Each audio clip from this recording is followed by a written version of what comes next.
Oke, welcome back to my channel. Semoga sehat dan sukses terus buat kalian semua yang sudah subscribe dan like video ini. Dan buat teman-teman di rumah yang dalam keadaan kurang enak badan atau dalam keadaan sakit, saya doain cepet sembuh teman-teman, biar kita bisa trading dan trading bareng lagi tentunya. Oke, langsung saja ya. Ini kalau benar teman-teman ya, kalau saya pribadi, kalau kalian tanya berita ini gimana bang menurutmu ya, sebelum saya bahas nih. Kalau ini terjadi memang benar 2023 ini bakal ATH baru ya, ini menurut saya pribadi. Dengan fakta-fakta yang akan saya bahas kali ini ya. Ini mulai kelihatan politik ya, dan ada dua negara yang akan membuat apa ya, mereka sebagai market maker ya. Ini lucu. Tapi faktanya teman-teman ini masuk semua ya, nyambung semua kalau kita susun secara rapi ya. Ini di setting teman-teman ya, kita coba ya. Tapi ini menurut saya pribadi, kalau ini terjadi teman-teman, 2023 ini bakal bullish parah ya. Oke, kita langsung saja ya. Jadi akhir-akhir ini ya, saya sempat berpikir juga, dan saya sempat ngomong ya di beberapa konten saya kemarin, sepertinya ini kayaknya ada politiknya nih teman-teman ya, karena terjadi pump and dump secara cepat ya, dan kasusnya terjadi ya, ada case-case seperti Binance SEC dan lain-lain. Ya, tapi langsung hanya berselang seminggu langsung aman lagi ini teman-teman ya. Dan akhirnya saya dapat rangkumannya ya teman-teman ya, yang sesuai dengan otak saya lah ya, kira-kira gitu, dari Crypto School ya, dan bahkan saya langsung retweet teman-teman ya. Ini apa ya, ya membuat saya lebih yakin ya 2023 ini bakal bullish, mungkin akan ATH baru ya. Teman-teman mungkin sudah lihat atau sudah dengar berita ya, bahwa BlackRock ya, dia akan membeli sekitar 10 triliun ya, 10 triliun dolar untuk Bitcoin ya.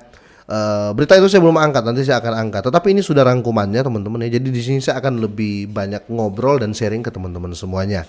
Ya, nanti kalian bisa cari ya rangkuman ini fakta atau enggak. Tapi sudah saya cek ini fakta semua ya. Saya translate dulu. Ini postingan dari Crypto School ya, centang biru tentunya.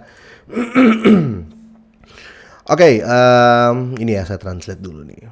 Oke. Sesuatu tidak bertambah ya, jadi apa ya, no something new teman-teman ya, nggak ada yang baru, memang ini di set ya. Jadi pertama ya, SEC menggugat segalanya dan ibunya ya, jadi dia SEC ini membuat kekacauan pertama ya, termasuk dia serang apa namanya, exchange terbesar di dunia ya. Padahal di Amerika bukan hanya exchange Binance US, ada juga exchange lain ya, tapi kayaknya kurang besar, makanya dia gas langsung si Binance US teman-teman ya. Dan ini fakta pertama nih ya, ini kita mau bongkar nih politik kayaknya, market maker intinya. Setelah itu teman-teman ya, BlackRock membeli kripto dalam jumlah besar selama periode FUD. Jadi selama SEC mengeluarkan FAT ya, berita-berita jelek dan lain-lain ya, BlackRock ya, teman-teman boleh googling. BlackRock ini perusahaan paling besar di dunia menurut saya ya, dan ini fakta ya. Perusahaan besar manapun pasti ada uangnya BlackRock di dalam. Silakan kalian Google, sudah pernah saya bahas ya. Oke, dan sementara yang si A ini bikin berita jelek, BlackRock mulai nyerok ya. Oke. Setelah BlackRock menyerok ya, BlackRock mengumumkan pengajuan Bitcoin ETF ya untuk menggunakan Coinbase ya. Jadi Amerika lagi nih ya, Coinbase Amerika teman-teman ya.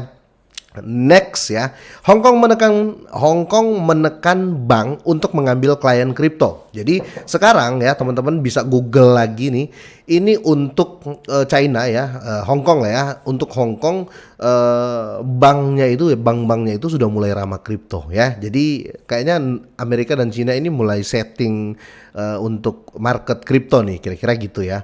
Terus di sini Hong Kong menekan bank untuk mengambilkan kripto, dana USDT umur 10 tahun ya. Sesuatu yang besar sedang diseduh segera ya. Jadi si Crypto School ini mengatakan ada sesuatu yang lagi ya, kalau kita buat kopi ya, lagi diseduh ya, tapi something new and big and positif tentunya teman-teman ya. Dan di sini seseorang pasti sangat bodoh tidak mengumpulkan besar-besaran di sini ketika manajer Asia terbesar di dunia adalah, jadilah keluarga yang cerdas. Jadi kalau kita menganggap 2023 ini atau kejadian kemarin ini sebagai kehancuran kripto, menurut dia ini salah ya. Ini adalah cara negara besar ya melihat potensi. melihat potensi kripto. Kenapa negara besar melihat potensi kripto? Soalnya teman-teman mungkin masih ingat ya, di beberapa bulan kemarin IMF ya, dia mengatakan kita izinkan kripto kok semua, tapi harus diregulasi ya. Dan sudah banyak negara yang meregulasi kripto ya. Dan ya itu kenapa cryptocurrency selalu dibilang ini akan jadi mata uang cadangan dunia, kira-kira seperti itu. Negara besar nggak mungkin bego ya, dia pasti akan ambil sebanyak-banyaknya ya. Itu kenapa ya Amerika gitu loh ya, SEC, BlackRock ya, dan apa namanya Coinbase ya.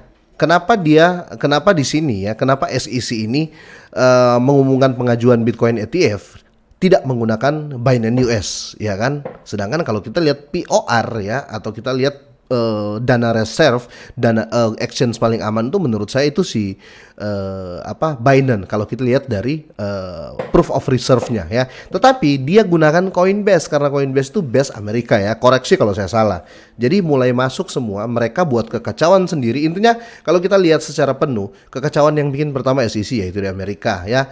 Dia SEC ini OJK-nya, kalau di Indonesia itu OJK ya, dia membuat kekacauan ya, terjadi FUD besar-besaran, orang panik semua, BlackRock masuk ya, karena BlackRock di Amerika juga perusahaan terbesar ya, dia ambil semua ya, dan Cina mulai kayaknya ada kerjasama ya, tapi ini sekali lagi ya, ini menurut saya seperti ini teman-teman ya, karena ini datanya sudah jelas, teman-teman bisa googling yang saya omongin ini, kalian tinggal replay aja terus apa yang saya omongin kalian Google karena saya sudah research duluan. Nah, ini menurut saya 2023 ini bakal bullish setelah ini terjadi teman-teman. Ini bakal bullish setelah ini terjadi. Tetapi ya sekali lagi tetap Dior. Kalian sekali lagi cari berita pembanding. Kalian coba cek lagi nih postingan ini. Sudah saya retweet ya. Kalian cek lagi bener nggak postingan ini. Dan saya sudah cek ini bener semua ya. Sudah kelihatan faktanya menarik sekali ya. Memang mereka mau setting ini hancur dulu, baru mereka ambil semuanya, yaitu BlackRock ya teman-teman. BlackRock itu belum ada yang ngalahin untuk aset ya, untuk aset uang mereka, baik fiat atau aset investasi mereka. Belum ada yang saingi di dunia ini ya. Mau KFC, mau McD, mau perusahaan-perusahaan besar apa, pasti ada uangnya BlackRock di dalam. Karena BlackRock investasi itu segala instrumen, kira-kira seperti itu. Nah, dan cryptocurrency ini menjadi instrumen yang terakhir mungkin yang dia masuk dan dia akan ambil besar-besaran ya. Kenapa kripto ya? Karena sudah diizinkan ya kan, sudah ada CBDC lah ya, sudah ada, beda lah, CBDC itu bukan kripto teman-teman ya, CBDC itu bukan kripto. Tapi maksudnya dengan adanya CBDC, orang tuh pasti yakin ada nih CBDC, berarti diizinkan untuk sistem, berarti sistem blockchain itu diizinkan ya. Otomatis kalau orang berpikir wah CBDC ada nih ya kan, uang bisa di trading, nggak bisa. Uang itu nggak bisa di trading ya, untuk kita berbicara kripto ya. Kalau bicara penjualan mata uang ya bisa lah untuk di trading ya teman-teman. Kalau untuk di uang digital masuk ke dalam exchange itu nggak bisa. Contoh nih, kita punya rupiah digital ya. Jangan berharap rupiah digital itu bisa di trading nanti di Indodax contoh, kalau ada ya. Karena nggak bisa teman-teman. Dia hanya menggantikan wujud ya untuk CBDC ini, kira-kira gitu. Dan di sini ya otomatis memperkuat blockchain itu memang dijamin aman dan lain-lain karena sudah dipakai karena sistem itu dipakai oleh negara ya. Jadi cryptocurrency ya jadi aset yang paling bagus karena selain dia blockchain, dia bisa dipakai investasi dan trading. Kira-kira seperti itu. Jadi ini masuk semua. Menurut kalian seperti apa? Boleh deh kalian drop komen. Semoga ini bermanfaat, semoga sehat dan sukses terus buat kalian semuanya.